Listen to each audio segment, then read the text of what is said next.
At Dad's will reading, my brother got everything. They told me I wasn't worth a dime. The mahogany-paneled conference room at Fletcher and Associates law firm felt suffocating on that gray November morning in downtown Chicago.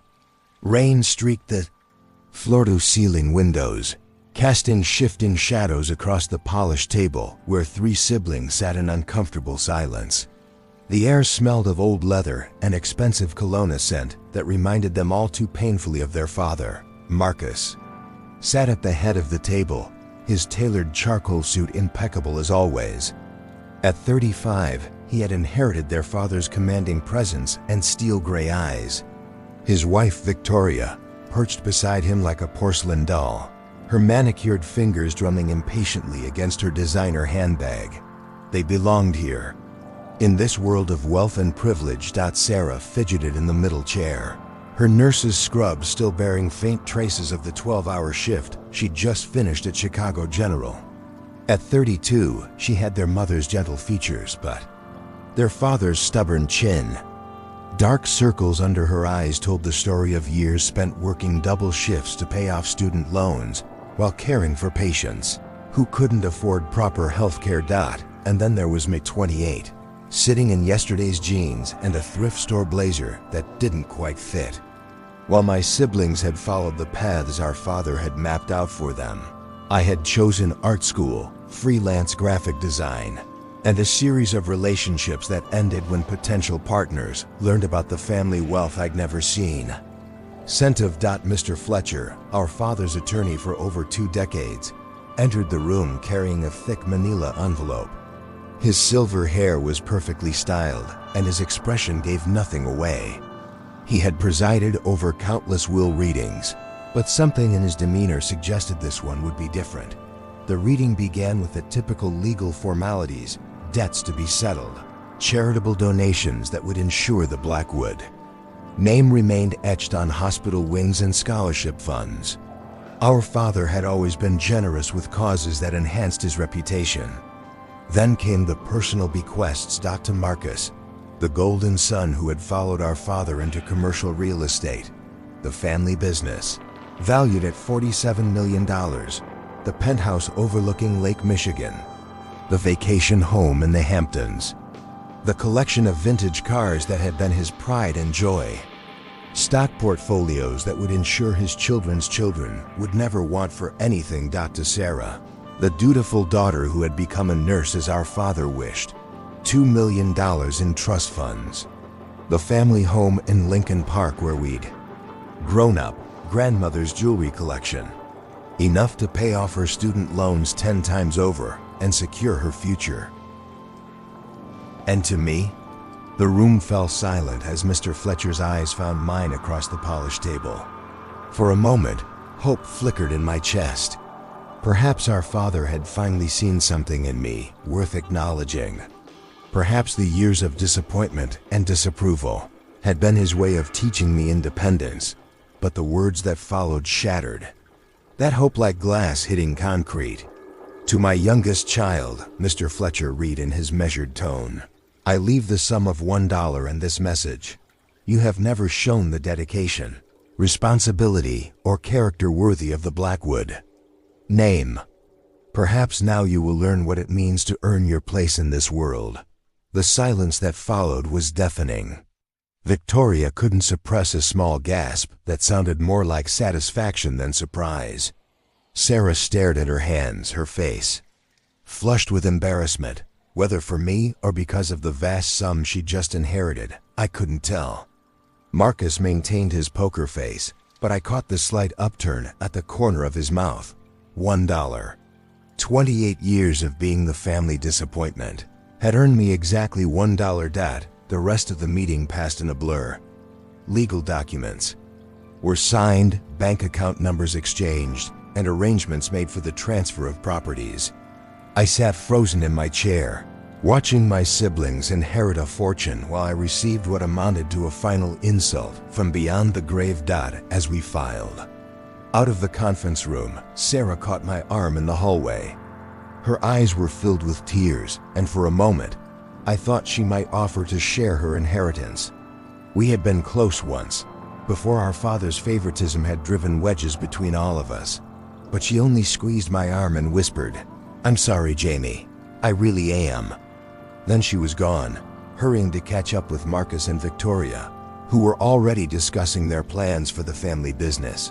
I stood alone in the marble lobby, watching the rain continue to fall against the windows. Outside, Chicago rushed past in its usual frenzy of ambition and purpose. Inside, I felt smaller than I ever had in my life. The subway ride back to my cramped studio apartment in Pilsen gave me time to process what had just happened. My father had managed to humiliate me one final time, making it clear that in his eyes, I had never been worth more than the loose change he might have left in his pocket. But as the train clattered through the tunnel, something else began to take root alongside the hurt and humiliation. A burning curiosity about why my father had been so determined to cut me out of his life and his fortune. What had I done that was so unforgivable? What had I failed to understand about the man who had raised me? That night, in my apartment barely larger than Marcus's walk-in closet, I made a decision. I would find out the truth about Harold Blackwood, even if it destroyed whatever remained of my family relationships. I would understand why I had been deemed worthless, and in doing so, perhaps I would finally discover who I really was. The journey that would follow would take me places I never expected to go, uncover secrets that had been buried for decades, and force me to question everything I thought I knew about loyalty, love, and the true meaning of worth. 3 months after the will reading, my investigation into our father's life had become an obsession. What had started as a wounded desire to understand his rejection had evolved into something much deeper, a genuine need to separate the man from the myth that my family had carefully constructed around Harold Blackwood. I began by visiting the places where he had worked and lived. The security guard at Blackwood Properties, a kind older man named Eduardo, remembered my father differently than the family legend suggested. He told me about late nights when Harold would sit in his office, staring at old photographs and making phone calls that always seemed to end in arguments. The breakthrough came when I decided to clean out our father's personal office at the family home, a task Sarah had been putting off since the funeral. She gave me the key reluctantly, perhaps feeling guilty about inheriting the house while I had received nothing. Hidden behind a false panel in his desk, I discovered a collection of documents that told a story none of us had ever known. Bank statements showing regular payments to a private investigator, medical records from a clinic in Milwaukee, and most shocking of all, birth certificates and adoption papers for a child named David Chin. My father had another son, a son he had been supporting financially for over 30 years. The private investigator's reports painted a picture that shattered everything I thought I knew about Harold Blackwood. 31 years ago, he had been having an affair with a young artist named Lee Chun, who worked at a gallery he frequented. When she became pregnant, he had promised to leave our mother and marry her. Instead, when faced with the potential scandal and the threat to his business reputation, he had abandoned her. Lee had moved to Milwaukee, changed her name, and raised David alone. She had never asked for child support, but Harold had insisted on providing it, perhaps the only genuinely selfless thing he had ever done. The payments had continued even after Lee's death from cancer 5 years earlier, helping David through college and art school. The parallel wasn't lost on me. As I dug deeper, I discovered that David Chun was everything our father had claimed to want in a son. He was a successful muralist whose work decorated buildings throughout the Midwest. He ran a non-profit organization that provided art therapy for underprivileged children. He had never married, dedicating his life to his art and his community service. And he had no idea that Harold Blackwood was his father. The private investigator's most recent report revealed that David had been struggling financially since the pandemic, his nonprofit running on fumes, and his own savings depleted from keeping it afloat. The monthly payments from Harold had been the only thing keeping both David and his organization alive. Sitting in our father's office, surrounded by the evidence of his secret life, I finally understood why I had been cut out of the will. It wasn't because I wasn't worth anything, it was because I reminded him too much of the son he had abandoned and the life he had chosen to deny. My artistic pursuits, my rejection of the family business, my refusal to conform to his expectations, all of it must have been a constant reminder of David, the son he had loved enough to support but not enough to acknowledge. But there was more to discover. The private investigator's files contained information about a safety deposit box that had been opened just days before our father's death. Inside, according to the bank records, was a revised will, one that had never made it to Mr. Fletcher's office. Getting access to that safety deposit box required proving my identity as Harold's son and providing a death certificate. The bank manager, a woman who had known our father for years, seemed surprised that I was handling this rather than Marcus. She handed me the key with a puzzled expression and pointed me toward the vault. Inside the small metal box, I found documents that would change everything. A new will, dated just 1 week before our father's death, that told a completely different story. In this version, the estate was to be divided equally among all 4 of his children: Marcus, Sarah, myself, and David Chun, who was to be formally acknowledged as a Blackwood heir. But there was a condition. The inheritance would only be distributed if all 4 siblings could work together to run the family business for a full year, learning to value each other's contributions and understanding that true worth came not from individual achievement, but from collective support and genuine care for others. If they failed to work together, the entire fortune would be donated to charity, leaving all of them with nothing but the life lessons their father hoped they would finally learn. At the bottom of the box was a sealed letter addressed to me specifically.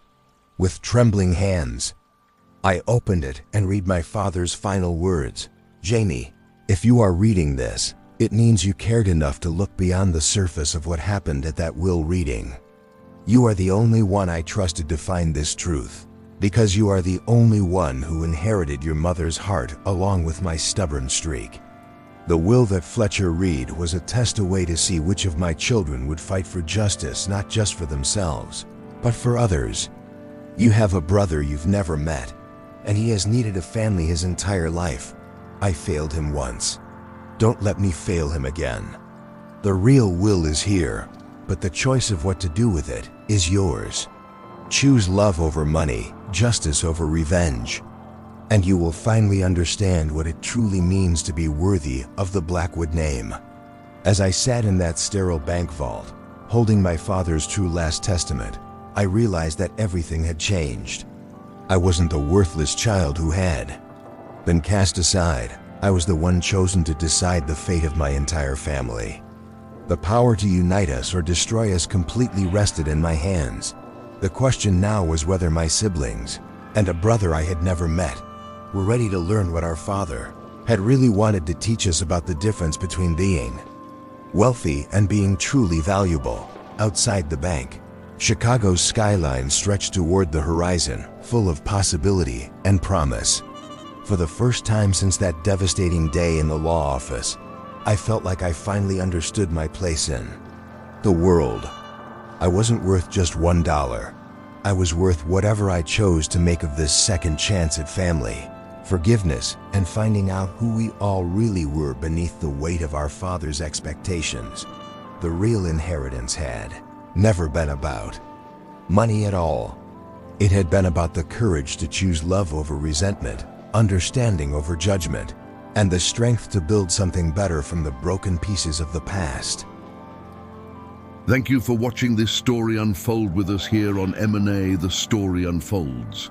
If you enjoyed it, don't forget to subscribe to the channel and turn on the notification bell so you never miss a new tale.